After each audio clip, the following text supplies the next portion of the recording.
இயேசு இரண்டாம் முறையாக கரையில் விழ காரணம் என்ன?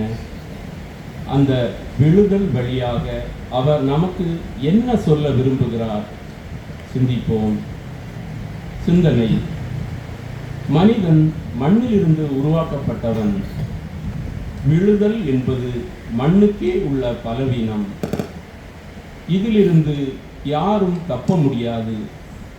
ஆனாலும் விழுதலை குறித்து யாரும் மனம் சோர்ந்து போகக்கூடாது.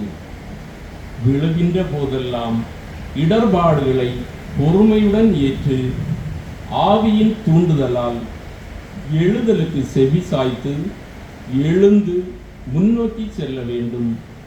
இயேசுவும் அவ்வாறே இரண்டாம் முறை தரையில் விழுந்த போதும் பொறுமை காத்து தூய ஆவியின் தூண்டுதலால் எழுந்து தன் லட்சிய பயணத்தை தொடர்கின்றார்.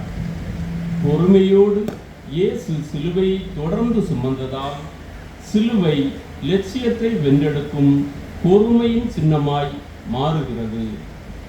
ஜெபம். பொறுமையை வாழ்வாக்கிய இயேசுவே, நாங்கள் வாழ்க்கையில் சந்திக்கும் சரிவுகளை எல்லாம் உம்மை போல் பொறுமையோடு ஏற்று தூய ஆவியின் தூண்டுதலான எழுதலுக்கு செவி சாய்த்து நிறை உண்மையை நோக்கி நடக்கவும் சிலுவையின் பண்பான பொறுமையில் வளர்ந்தோங்கவும் அருள் தாரும். ஆமேன்.